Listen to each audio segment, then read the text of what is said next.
Muy buenos días, amigos. Francisco Antonio Méndez y el programa Economía y Mercado les saludan este lunes 23 de marzo del 2026 con 23 grados Celsius aquí en la Julia, Distrito Nacional, y el mundo convulso, señores, al extremo, in extremos.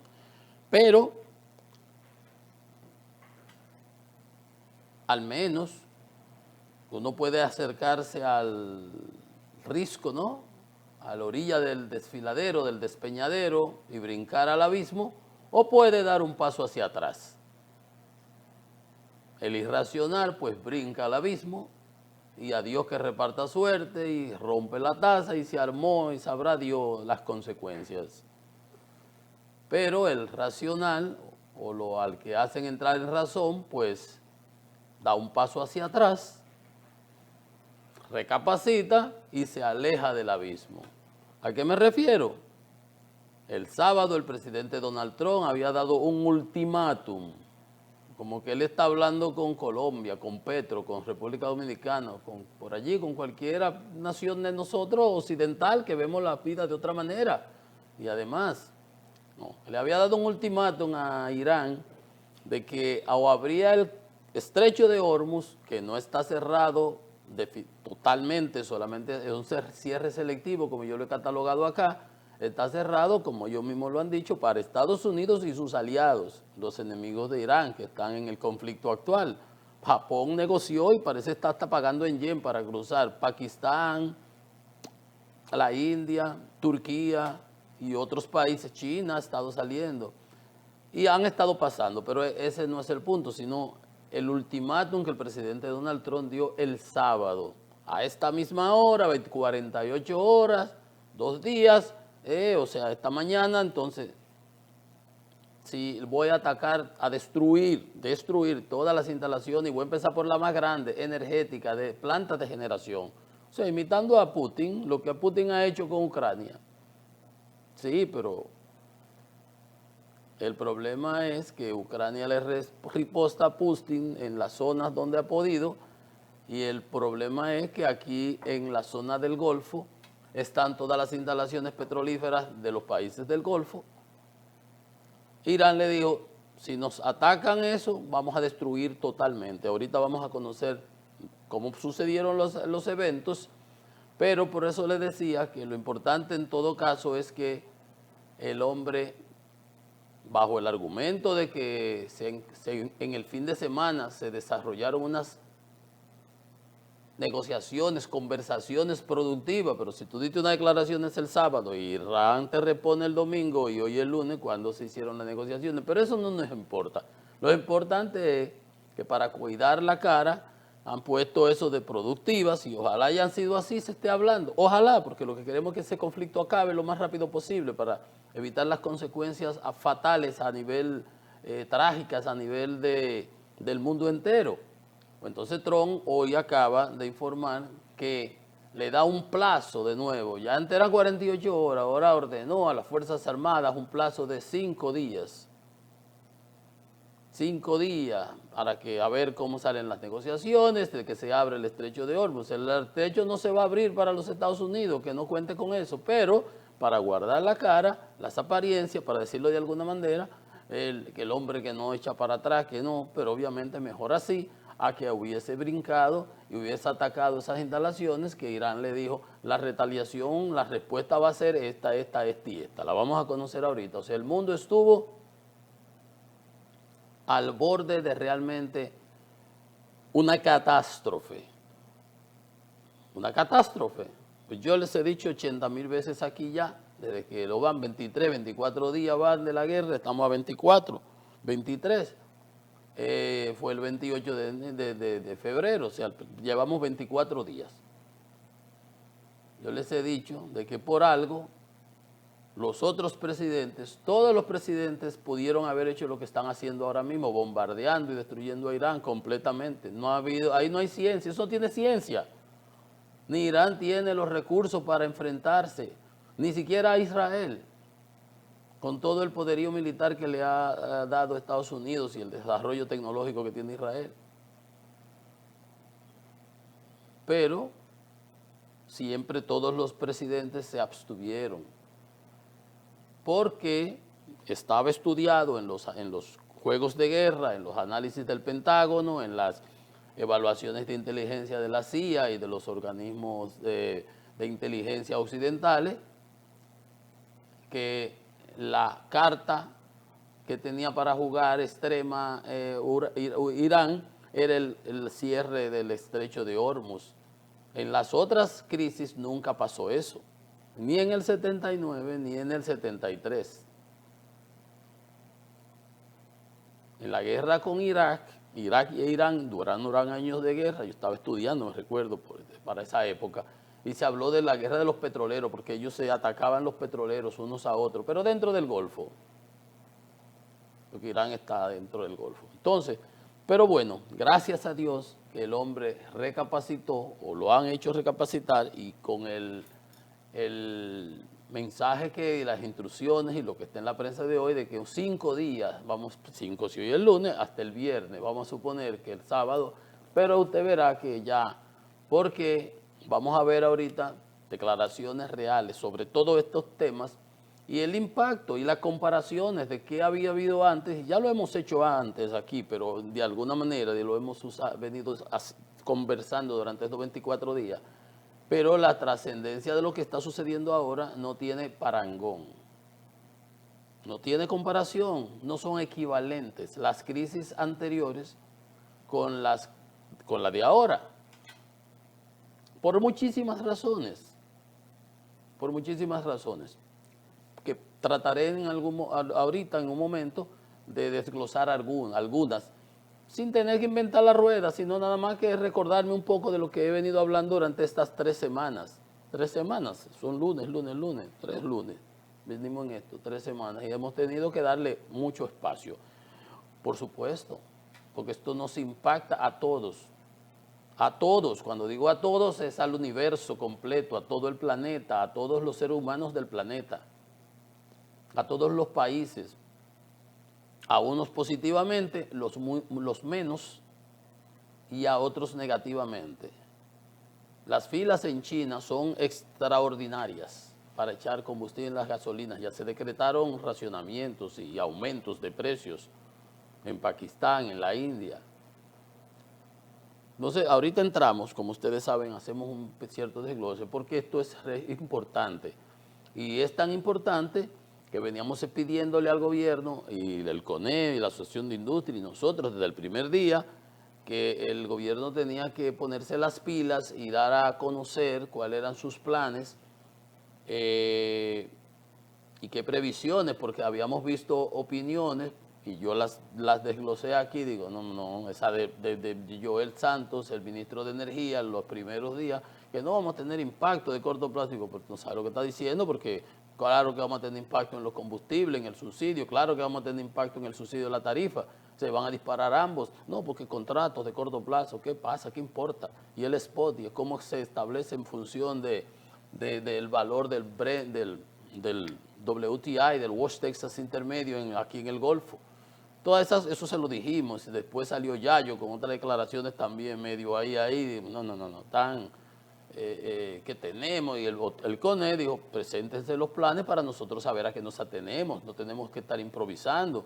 Ya hemos pasado por anteriores crisis como esta, y hasta que hubo el Consejo de Gobierno, Imagín dio unas pinceladas y dio algunos desgloses, los 15.000 millones que se tenían, los 1.000 millones para fertilizantes, muy bien, que lo aplaudí acá inmediatamente, que los subsidios no iban a poder seguir siendo per seculum seculorum como estaban, y un gobierno acostumbrado al subsideo, déjeme ponerlo así, déjeme decirlo así, para que nosotros nos entendemos, los dominicanos, un gobierno acostumbrado al subsideo, al tarjeteo, al despilfarro por aquí, al despilfarro por allí, al dar tarjetica por aquí, que se inventa 40.000 cosas. Y obviamente, cuando se hablaba hasta de reforma, te decía, usted tiene que predicar con el ejemplo.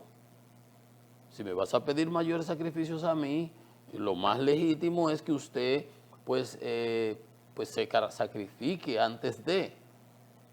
Y lo que hemos visto son decisiones contradictorias. Pero bien, entonces, pero la magnitud del hecho nos obliga a dedicarle tiempo Y por eso decíamos y pedíamos que el gobierno hablara, explicara, lo hizo el CONEL, lo hizo Asociación de Industria, y el presidente ya Magín había dicho que era lo importante, el hombre de finanzas.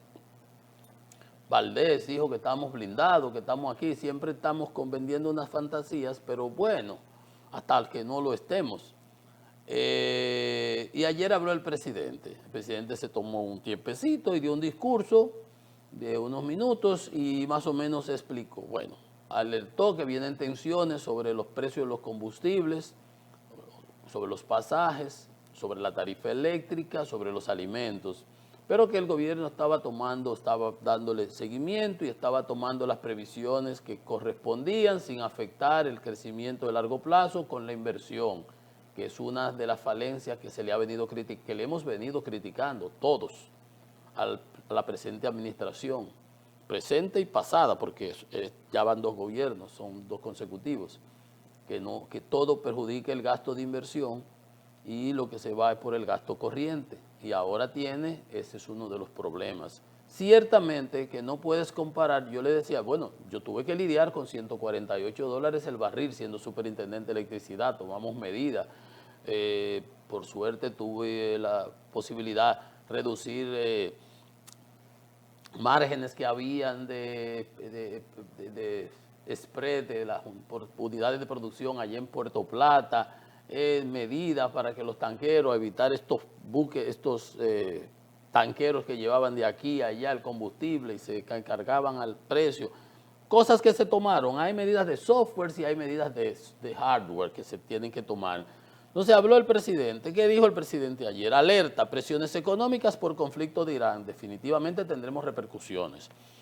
Ante esta situación, dice el presidente, será necesario asumir ciertos sacrificios, no desproporcionados, no indiscriminados, pero sí inevitables. Esas son las palabras del presidente Abinader, estoy citando. Habrá presiones en las tarifas eléctricas, en los costos del transporte y en alguna medida en los precios de los alimentos. Nosotros somos tomadores de precios, eso es correcto. Nosotros somos importadores netos de combustible, todo lo que importamos, carbón, gas natural, petróleo, derivados, fertilizantes también, etcétera. Cuando esos precios suben, su impacto se traslada inevitablemente a nuestra economía. Sugirió que las empresas opten por esquema de trabajo remoto para que la gente no tenga que trasladarse y no gaste gasolina. Y si se puede hacer el mismo trabajo desde la casa, ya lo hemos aplicado cuando la pandemia, hay empresas, por ejemplo, que distribuyen al personal para que haya cosas que la puedan hacer de sus casas. Optimizar el uso de los combustibles. Dice que los combustibles seguirán subsidiados en una determinada proporción. El gobierno asumirá la mayor parte del esfuerzo, pero también se requiere una responsabilidad compartida. O sea, nos está diciendo que nos preparemos para apretarnos los cinturones porque vienen incrementos de precios. Incrementos de precios y fíjense ustedes, la inflación del año pasado cerró en 4.98, ahora bajó un poco, según dijo el gobierno, 4.95 había cerrado, subió a 4.98 en enero, dijo que para febrero había reducido unas décimas y ante esta situación, la inflación general, sabemos que va a dispararse aún más, pero recordemos que la inflación alimentaria estaba alrededor de 8.4, que eso es elevadísimo.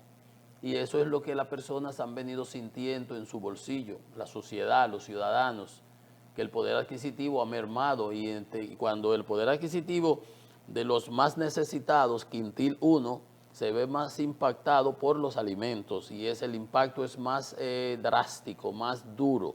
Entonces el gobierno algunas veces lo que hace es reparte tarjetas y ese tipo de cosas, pero hay un segmento que somos los de la clase media que nunca tenemos absolutamente nada, nos tienen como la arepa, candela por arriba y candela por abajo. Entonces ahí hay una falencia, porque todo lo que se habla, los más vulnerables y los que no éramos vulnerables con una situación de deterioro del poder adquisitivo y de inflación generalizada, pasamos a ser vulnerables también. Hay segmentos, estratos de esa clase media que media baja, que está ahí en el umbral, que al final del día cae al otro, al sector vulnerable. No, el gobierno nada más ve siempre repartir y por allá y se olvida de que el mundo está compuesto por mucha gente de diferentes estratos. Bueno, dice que el gobierno destinó 11.500 millones de pesos en el 25 para los combustibles y 105.000 millones para la electricidad. Yo dije que una de las fallas de esta administración, y Celso Marrancini lo propuso y empezaron a hacerlo, eran unos racionamientos de 4 horas, después el gobierno lo echó para atrás, ¿se recuerdan? Para los barrios que no pagaban, pero usted está regalando lo que no es suyo, 105.000 millones de pesos. Ahora no tenemos, ahora tenemos que subirla y nos la van a subir a todos, los que pagamos y los que no pagamos, ¿verdad? Los que no pagan están muy bien porque como quiera no van a pagar y se la van a seguir regalando, o sea que nosotros se las estamos pagando. Dice que el país dispone de liquidez, acceso a financiamiento y reservas. Las reservas son para las tasas el tipo de cambio y para mantener la estabilidad, pero esa es la realidad. Tenemos unos ahorros, tenemos reservas y tenemos acceso al financiamiento, todo eso es verdad. Pero no menos cierto es que el gobierno tiene que predicar con el ejemplo y tratar de ver que sus políticas sean lo menos impactante ante la población.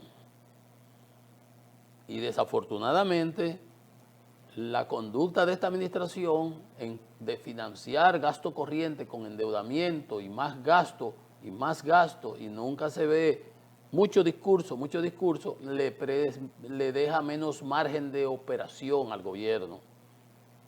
Es cierto, le deja menos margen porque en otras ocasiones yo le decía, si tú tienes el vaso por la mitad y se te presenta una situación que tienes que echar aquí más agua, pues tú echas y no se te bota porque llegó hasta arriba. Pero cuando estás hasta el topete allá arriba, un chin más ya se te desparrama. Entonces, esa es una de las situaciones que experimenta esta administración. No ha sabido tomar las medidas financieras adecuadas, hay muchísimos impuestos que son obsoletos, como decía Magín, pero el gobierno duró 5 años con ellos, operando de esa manera, gastando y gastando. Se acabó la época de las vacas gordas y ahora viene la época de las vacas flacas. Y el gobierno, por ejemplo, cuando se le dice, ahorita vamos a ver un ejemplo con lo de la indexación de los salarios, cuando le piden, dice, no, porque voy a dejar de recibir voy a recibir menos ingresos. Con el precio de los combustibles ahora, subí a 95, estuvieron a 99, pero con la noticia de Trump han bajado 6%, cayeron a 94, 91. Voy a ver, ahorita lo vemos en un ratito, para que ustedes vean lo importante que fue que haber ese señor echado 2 pasos para atrás del abismo en lugar de saltar con esos ataques, que él piensa que jugando Atari que está. Entonces, bien, el discurso del presidente era correcto, tenía que hacerlo, tenía que mandar la señal. Ya en el Consejo de Gobierno se habían dicho cuáles eran las medidas. Apoyo la de los 1.000 millones para los subsidios a los fertilizantes que están siendo afectados por la guerra, por el cierre del Estrecho de Hormuz, y lo otro también. Las críticas, por ejemplo, Leonel Fernández dice que el país necesita menos explicaciones y advertencias y más aspectos concretos, que el alto costo de los combustibles y de la vida exige acciones claras, no solo discursos. Dice que la crisis no es nueva, que ya se ha enfrentado en otras ocasiones. Es cierto, ciertamente, que la ciudadanía demanda acciones concretas, que no se debe trasladar el peso de la crisis internacional a la población. La gente no resiste más presión sobre su bolsillo, pero es una situación bastante complicada porque el problema con el Golfo, la situación actual en el Golfo, es que no habíamos tenido una crisis de esta magnitud. No porque los precios todavía no hayan llegado aún, hemos estado, nosotros, como dice el presidente Fernández, en el 2008 enfrentamos 147, 48 dólares el barril. El problema ahora es la incertidumbre, que no sabemos cuánto dure esto, porque aquello fue temporal por situaciones, todas los commodities se dispararon, pero no era por un cierre del Estrecho de Hormuz, no era por un cierre o una caída de la producción en Irán, por ejemplo, como en el 79, o un embargo en los países del Golfo árabes a los países aliados de Israel, como el 73. No, no fue por eso. cuando Yom Kippur, qué sé yo, y la otra de aquí en la guerra de Irán, el derrocamiento del Shah. Ahora es diferente.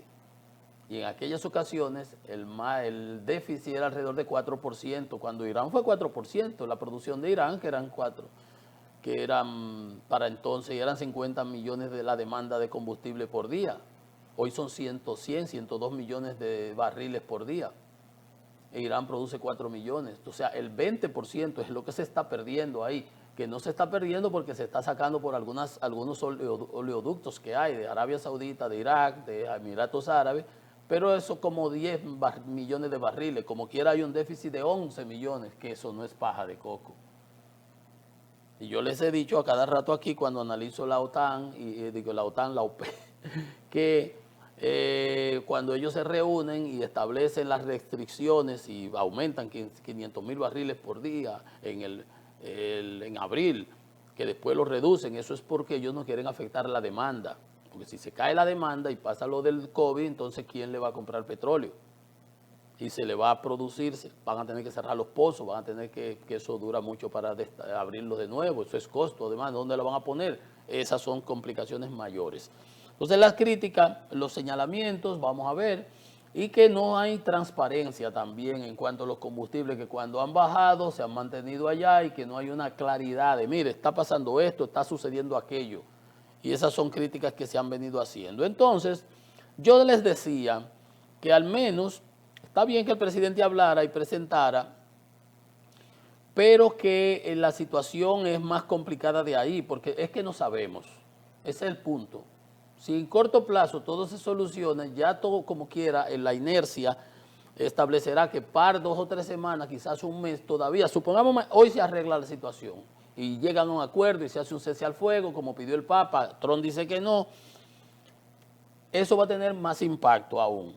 Todavía tomará un tiempo por el daño ya ocasionado. ¿Qué sucedió la semana pasada? Irán ataca el campo de pozos, yacimientos de gas natural, compartido por Irán y Kuwait, sí, y Qatar, sí. Y entonces Irán ataca la refinería, la más grande del mundo de producción de gas natural, LNG, gas natural licuado. Y ahí se produce el 30% en el Golfo del fertilizante. Y entonces Trump dice, no, ya Israel no va a volver a atacar, las incongruencias de Trump, no va a volver a atacar, ya yo le di orden, dijo Israel, no voy a atacar. Entonces Trump sale ante las consecuencias de eso, sabiéndolo, analizándolo, dice, no, espérate, si se desbaratan ahora eso se va a recuperar en 3, 4, 5 años, el daño a esas instalaciones de gas natural, que es el mayor productor del mundo de gas natural en esa zona. Estados Unidos está exportando, la planta más grande es esa por lo menos, está exportando 12 billones de metros cúbicos. Bueno, el punto es que Trump le dice, ya no van a atacar más, sin embargo, sale el sábado con unas declaraciones. Primero dice que la guerra está llegando a la pausa, que ya no hay dónde atacar, nada más que queda, que se ha destruido todo, misiles, barcos, etcétera, etcétera. Entonces, manda que van gente para allá, militares, para ver si ocupan que si la isla de Kerch, etcétera. Incongruencias. Entonces, la peor de todas fue la que salió el sábado, que iba a atacar las centrales eléctricas, dijo. Atacar las centrales eléctricas de Irán si no abrían el paso de Hormuz en 48 horas, 2 días. Y van a empezar por la más grande. O sea, entonces, si Irán no abre totalmente, sin amenaza el estrecho de Hormuz en un plazo de 48 horas, Estados Unidos atacará y arrasará sus diversas centrales eléctricas, empezando por la más grande. Y eso fue el sábado. Y ayer domingo volvió y reafirmó, pronto veréis lo que pasa con el ultimátum de las centrales eléctricas. El resultado va a ser muy bueno, oigan ustedes, muy bueno. La destrucción de Irán va a ser total y va a funcionar estupendamente. Como si estuviera jugando Atari. Como que Irán se iba a quedar de manos cruzadas. Irán les respondió inmediatamente, el ejército iraní respondió que va a atacar todas las plantas energéticas y las inversiones financieras de los Estados Unidos en la zona del Golfo y las plantas de desalinización. El agua que se usa en el Golfo, esos países, Arabia Saudita, Kuwait, Bahrein, Emiratos Árabes, Dubái, Qatar, todos, el 80, 90, 80%, 85% es desalinización de agua con combustible, agua potable para usar, y todo es importado, los alimentos que usan prácticamente. Irán le dijo, si la infraestructura, eso es el comando militar, dice la Fuerza Armada, si la infraestructura iraní de combustible y energía es violada, toda la infraestructura de energía, tecnología de la información, los centros de datos, computación y todo eso que se han instalado en la zona, y desalinización de Estados Unidos y el régimen, o sea, toda la región, serán atacados. Por eso les decía que el mundo estuvo al borde de una catástrofe, de un cataclismo de marca inimaginable, porque Irán iba a atacar todas, destruir todas esas facilidades y obviamente Estados Unidos le iba a acabar con lo que le quedaba. Entonces esos países iban a volver a la edad de piedra, prácticamente, a los años 1910, 1911, cuando no existía, cuando estaban empezando a explotarse esos pozos petroleros y todo el desarrollo de la zona, en turismo que está perdiendo 650 millones de dólares diarios la zona, el Golfo, todo, Qatar, Dubái, Emiratos, toda esa zona, 650 millones de dólares diarios. En este año se suponía que iban a producir 200 mil millones de beneficios. Entonces, además de eso, no solamente destruir todo, ustedes me atacan, voy a destruir todo lo que me rodea por acá de facilidades energéticas. Y entonces ahí sí perdería el mundo un 20% de la demanda, de la oferta global. Y sería catastrófico para todo el mundo, porque el petróleo se metería. El CEO de Delta Airlines, creo que fue que dijo que ellos están haciendo cálculos de $170 el barril. Oye, $170 el barril. Por eso decía que el problema aquí es de la incertidumbre y que no sabemos dónde esto pueda ir a parar. Irán no solamente amenazó con eso, las plantas de desalinización, las facilidades de infraestructura energética y de centros de datos y de procesamiento informático, a inteligencia artificial y todo lo que se ha ido instalando en la zona por la energía barata, sino que también amenazó con cerrar por completo el estrecho de Hormuz, o sea, minarlo hasta la tambora, hasta para que no pueda pasar por ahí ni siquiera una bicicleta, bicicleta marítima. El estrecho de Hormuz quedará completamente cerrado y no volverá a abrirse hasta que nuestras plantas eléctricas destruidas hayan sido reconstruidas. ¿Usted está oyendo? Entonces será hasta que Dios quiera. Entonces, por suerte, ese señor echó para atrás. ¿Por qué? Porque usted está hablando que usted le ha destruido, que usted ha acabado con ellos, que usted ha suapiado el piso, y todo eso se lo podemos creer. Pero cuando Irán ha necesitado atacar, acaba de atacar Dinone, una ciudad en donde están los laboratorios y se habla de las facilidades nucleares de Israel, acaba de lanzar un misil a la isla Diego García, a la base de Diego García, 2 misiles, gracias, que está alrededor de 4.000 kilómetros, lo que pone en riesgo hasta las ciudades europeas, porque se pensaba que no tenía misiles que pasaran de 2.000 y pico, 2.000, 3.000 kilómetros. Y con este que se tiró a la base de Diego García, la situación es más complicada aún. Y Trump sigue atacando a los de la OTAN, a los aliados, que, como dijo Merz, si él no hubiera consultado a nosotros le decimos que no. Nadie ha estado de acuerdo con ese desastre que se ha armado ahí. Mucho menos los países del Golfo, que son aliados y son los que han estado sufriendo las consecuencias, porque para Trump es muy fácil decir a los países de la OTAN que se metan en eso, como le dijo un general francés, eso es como comprar un ticket en el Titanic después que ya chocó con el iceberg. O sea, un disparate, un desastre. Usted, por más que hable, los que van a pagar las consecuencias son otros. de ese desastre, de ese despropósito que ha hecho Trump, que podrán justificarlo y mucha gente, hasta gente inteligente, yo veo hablando, que Irán, pero Corea del Norte tiene armas nucleares de toda la vida, el loco ese tirando misiles para aquí, para allá, y había manera de resolver eso, como ya se lo hemos dicho aquí, que lo dijo el embajador de Omán, que era el mediador en las negociaciones, pero parece que no se quería llegar a eso. Entonces, un país que puede atacar con todas las defensas que tiene Israel, la planta en el desierto de Negev, que es donde está el centro de investigación nuclear, ahí a 15 kilómetros le cayó un misil, usted puede estar seguro que cuando decida atacar todas las facilidades energéticas, los pozos petroleros, cuando la guerra de Irak, los iraquíes, ante la situación, lo que hicieron fue que le prendieron fuego a todos los pozos. ¿Ustedes se recuerdan? Entonces, no se puede comparar una cosa con otra. Entonces, gracias a Dios que este hombre de la Casa Blanca, ha dado 2 pasos para atrás, alegando unas conversaciones productivas. Si él habló el sábado, si volvió y ratificó el domingo, yo quiero saber qué día, en qué momento, de qué día, entre sábado, domingo y lunes, fue que se hizo esas negociaciones. Porque él está diciendo, usted verá cómo vamos a acabar, acabo de leerlo. Pero no nos perdamos en eso, démosle las gracias al Todopoderoso de que este señor o le dieron un televaleriana, o lo hicieron recapacitar, o le explicaron las consecuencias de lo que iba a pasar, porque a lo mejor él tampoco entiende lo que va a pasar cuando él haga eso. Parece que sí, porque en una dice, los Estados Unidos se benefician del alto precio de los combustibles. Ajá, pues si se benefician del alto precio de los combustibles, deja que cierren el estrecho completamente, que van a subir más. Disparate. Dice una cosa hoy, dice otra a la de media hora, vuelve y se contradice a la tercera, y así está el mundo y uno no sabe dónde esto vaya a parar. Por eso es que cualquier previsión que se tome no es ociosa. No es ociosa. No es lo mismo atacar a los sitios en Irán, no las plantas operando, porque acuérdese de Chernobyl.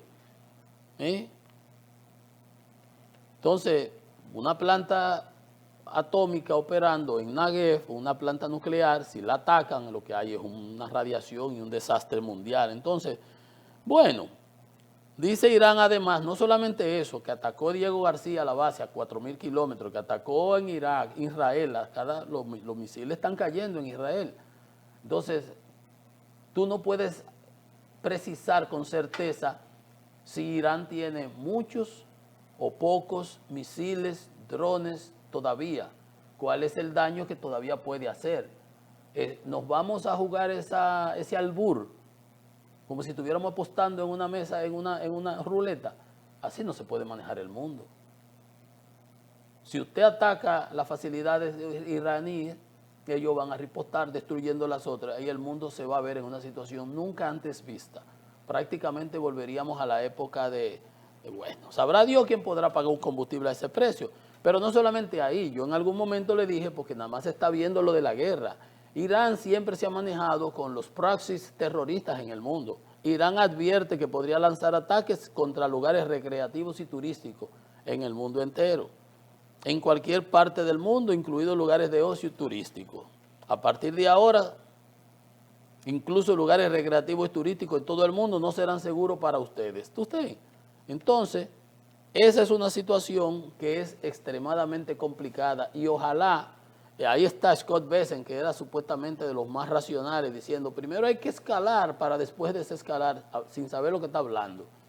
Usted escala en un conflicto con usted no sabe las magnitudes. Las guerras, lo único certero, con certeza, que uno puede apostar en una guerra es que uno sabe cómo empieza y no cómo termina. Mire el ejemplo de Rusia con Ucrania. Putin pensó que en una semana se metía a Ucrania en los bolsillos, como hizo la Unión Soviética con Hungría en el 68, o como Afganistán, y después, mucha gente entiende que aquí no ha habido un plan, que aquí no hay una visión, que aquí no hay un end game, que es lo que al final que se busca. Se han dicho 10.000 cosas y cada vez que se justifican lo que hace que se contradicen, retóricas rambulesca, unas cosas que hoy una cosa, mañana otra, ahorita la otra, y entonces no se sabe bien. Y se está jugando con candela, con fuego y con gasolina en esta situación. Dice él que solamente intervendrá el estrecho de Hormuz si se lo piden los aliados. Oiga usted, una situación, le levantan las sanciones al petróleo iraní que está en alta mar, a los rusos. O sea, unos se benefician y tú no sabes. Si está peleando contra el ONU, ¿cómo le va a facilitar que venda petróleo? Además, ellos están cruzando su petróleo y están dejando cruzar.